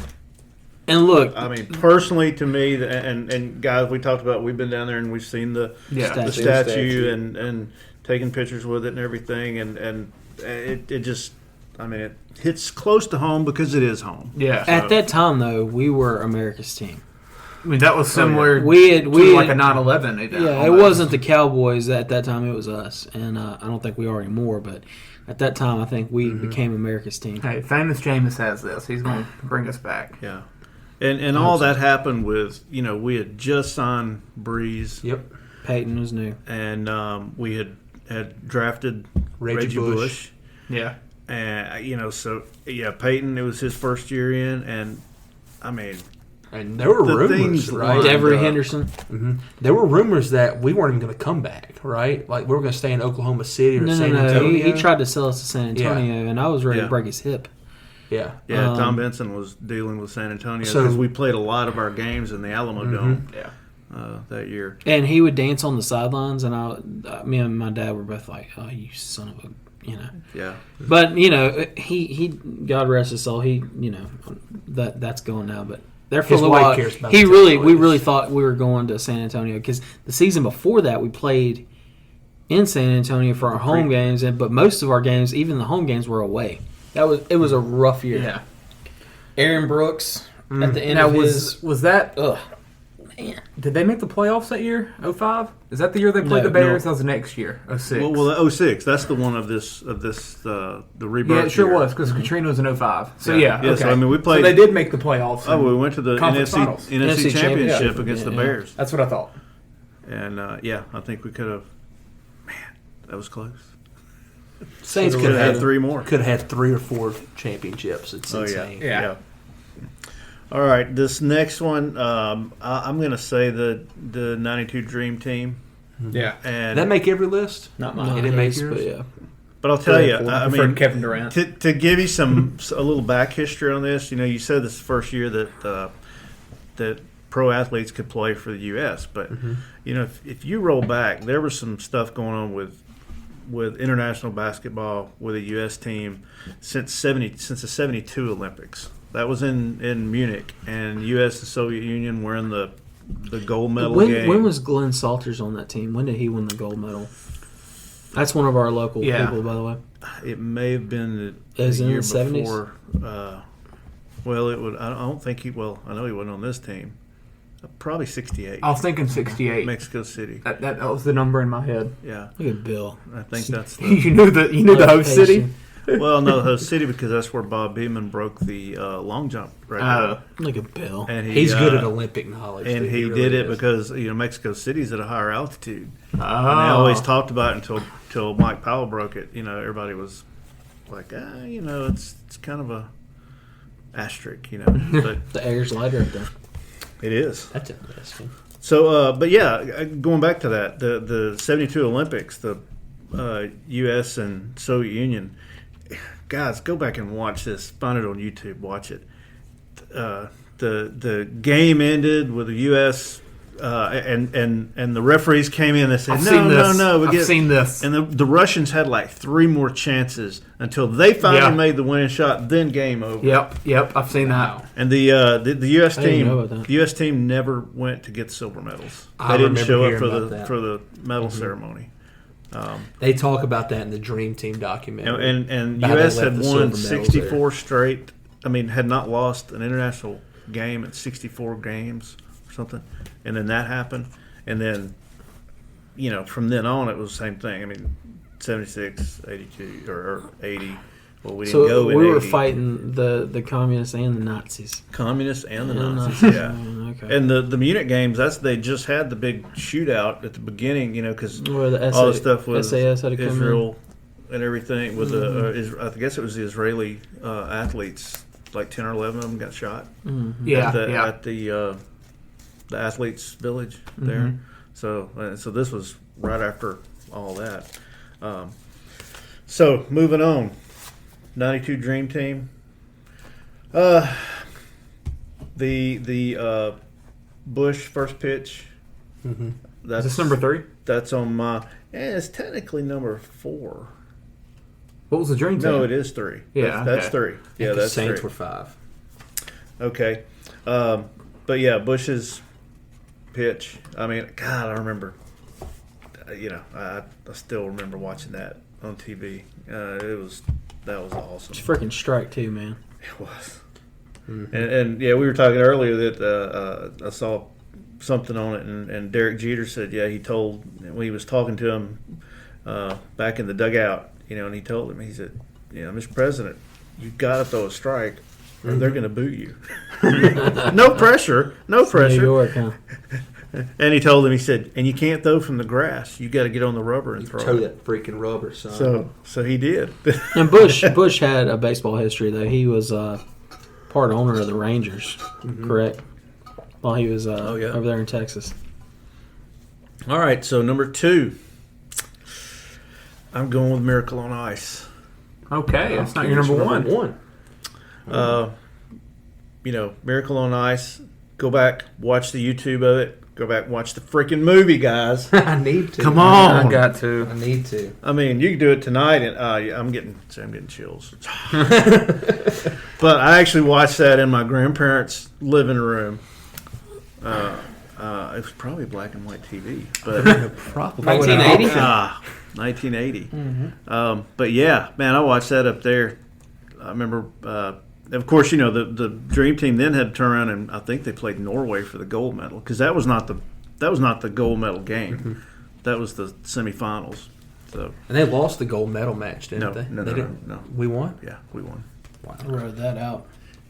And then the medal ceremony is what's great because only the team captains are out there on the podium. And Micah Ruzzioni, the Team USA captain, starts waving all these guys to come out, and they all come run out. And all the other team captains that were up there, they exited. And this is our time. Our time. I need to look that up for sure. I need to watch that. Man, it's the picture from the good well, no, it's stuff. not. That's the. I might watch that movie tomorrow. You're gonna have to. I might watch the movie. And then you're gonna have to watch Chappelle's Show. All right. Jeez, and we'll give you an episode list. All right, Number 1. Have we mentioned it? Nobody's mentioned. Oh, Nobody. Y'all weren't alive for it. So you may have been alive for it. 1991. Mm-hmm. We had just 10 days before the Super Bowl, U.S. invaded Iraq, who had invaded Kuwait. So this is Desert Storm. yeah. This had just happened. Okay. Giants and Bills playing in Super Bowl 25. Whitney Houston singing the national anthem. Yeah. Okay. Dude, That is the one. dude, you watch that and it just, holy cow. Kills you. Yeah. If you ain't American, if that ain't American. I mean, good that's the national anthem performance that gets talked about. Oh man, it was awesome. I mean, I'm chill bumps just thinking about it. It's not as good as Fergie, but So, Yeah. She was a good-looking woman too. oh yeah, Fergie. Oh no. Well, yeah, Fergie. But I was talking about maybe, Whitney. Yeah, Whitney. Whitney back in the day. Yeah. Before she met Bobby. Bobby, freaking punk. So yeah, so that's Ruined that was my one, and I had a hard time going between the Miracle on Ice and actually the Bush first pitch. I mean, that was for a while. That was my. Is that the one number where kicker missed the game winner? Or is that later? Man. No, you're talking about the Buffalo. Yeah. That was during their 4th stretch, right?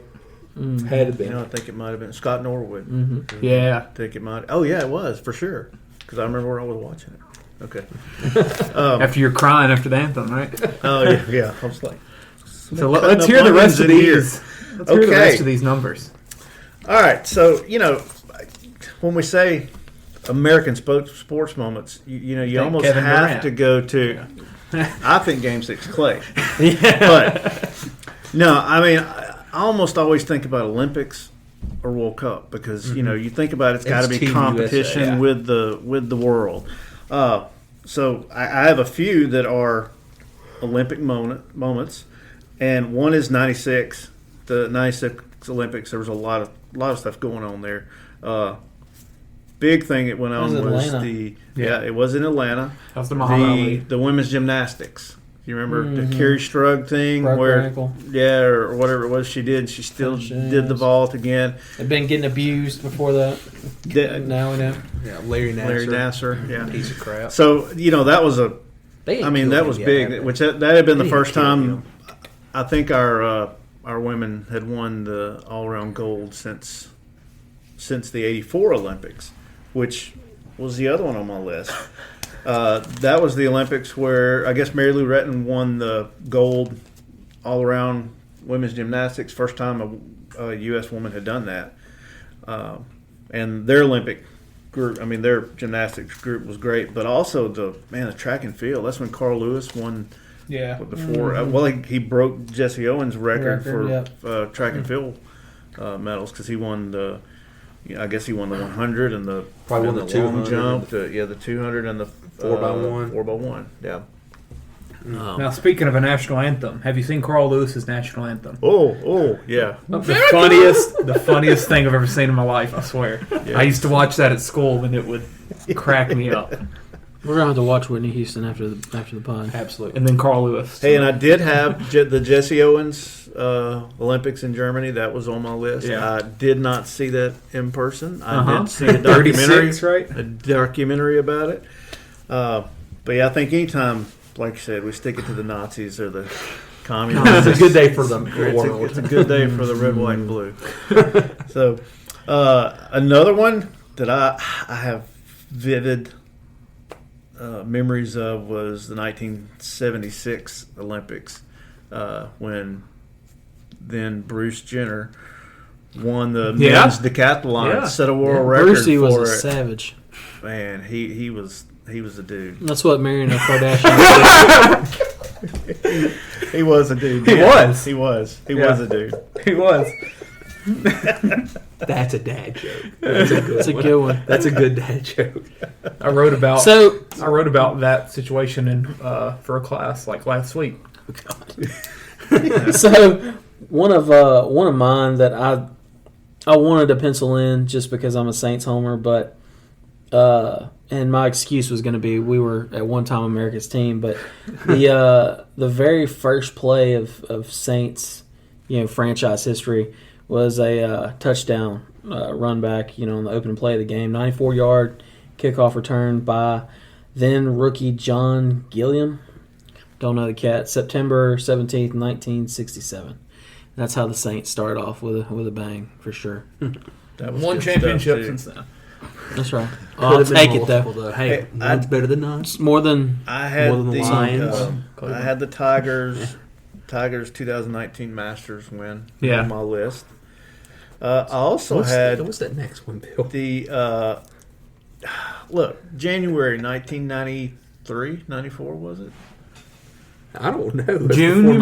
June. Yeah, June. June, because I think there's 30 for 30. There is. There it's my favorite OJ? 30. OJ Man, was the United States sports fandom never more together than the OJ chase on the freeway? I know, man. I want that Bronco, though. Dude. Everybody was you would pick the phone up. Are you watching this? How long did that trial last? Ooh, the trial? Yes, the trial. Because as a little kid, it seemed like it never would end. All I want to do is watch like Power Rangers or something. Look, I was about 6 or 7 during the Watergate trials when that crap was on TV. I didn't. I remember coming home and to watch something on TV and I didn't see Watergate. I was like, what's going on? That's what it felt like with OJ. It was awful. It was awful as a kid, Of course, the first time Olympics. Y'all know what OJ did, though, or like what he actually did? He killed his wife. Yeah, but you know how he did it. With a knife. Yeah, like off. Yeah, he did it bad. Yeah, I watched the one with the true crime one with I almost said O.J. Simpson with Cuba Gooding Jr. Mm-hmm. And the famous if the glove doesn't fit, you must not quit. You must quit. He already had a glove on his hand. A rubber, a vinyl glove, so he wouldn't contaminate. You couldn't get. Have you ever tried to put a glove on top of a glove? Yeah. It's Pretty hard. Yeah. Especially a rubber glove. What were those gloves called? Isotoners? Oh, yeah, may have been. I think he had a contract with them. Yeah. Just till the end of June. Kanye rapped about isotoners. Yeah, he sure did. Yeah. Before OJ had isotoners. Uh-huh. There you go. Hey, another one I have on here. Shout out Brucey. Kardashian connection. American Pharaoh winning the Triple Crown in 2015. Yeah. Yeah. I don't know. That was a... Well, I mean, it was the first time since, like, what? The 70s? 70s? Yeah. Secretariat, probably. Hey, why No. there's another one. You don't have any... Written by Steve Coffin. said that You don't have any should be Little League drafted World in. Series moments? I feel like that's a good, like... Because when we finally, like, beat Broke Japan... through and beat Japan. Yeah. I mean, Louisiana did it a couple of years ago. Or how about the kid, Yeah, you know, Louisiana. Big Hal, he just hits dingers? Yeah. You know? I hit dingers. I hit dingers. I had one kind of similar to Jackie Robinson, the Texas Western team, winning the NCAA tournament. That's a good one. The first First ever integrated. Well, the first African American player to play in it, but They had to played start in five. an entire starting five instead of just one, and that's the only players he played that whole game were Beat black Pat players. Riley in Kentucky. Yep. So I thought that was a good one. And Pat then, Riley as a player? Yeah, he was a player on Kentucky. Played for Kentucky. Played by Adolph Rupp was played by John Voight in that movie. Yeah. Glory Road. Great movie. Another one me and Clay discussed the other day was 2011 Phillies versus Mets when Osama bin Laden was murdered or captured, assassinated, whatever you want to call it. And that was the only sporting event going on at that Double time, I tap in the believe. forehead. Yeah. And everyone was... and the players found out from the fans in the stands. They told them. They're like, we killed bin Laden, and all you can hear is the USA chants. And yeah, it's really cool. I that's a good think one. it's underappreciated, kind of. forgotten I remember about. all that, yeah. It's overshadowed by the other sporting event that happened with 9/11, you know? Yeah. With Piazza's home run, like you said earlier.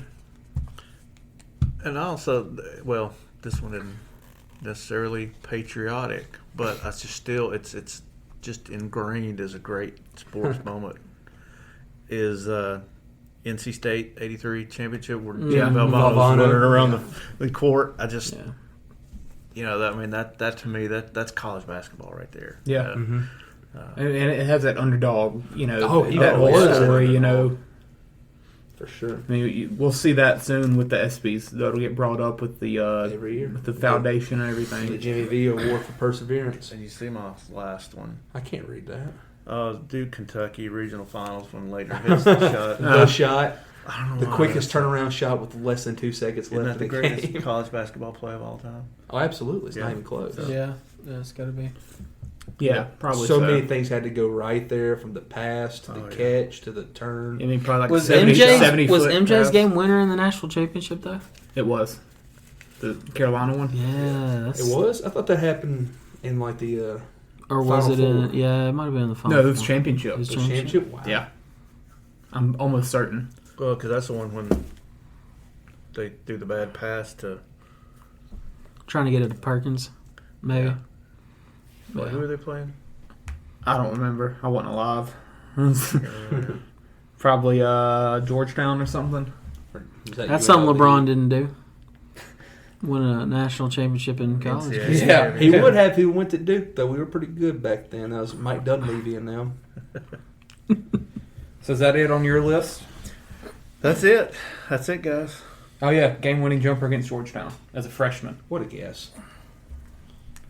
Yep. All Patrick right. Ewing. Well, it's Did we stay under 2 hours? hour and 49 right now. Look at that. Let's wrap it up quickly so it's under an hour and 50. Yeah. All right. So this is our American episode. I'll hopefully get out a graphic. I didn't get a graphic out for last week's.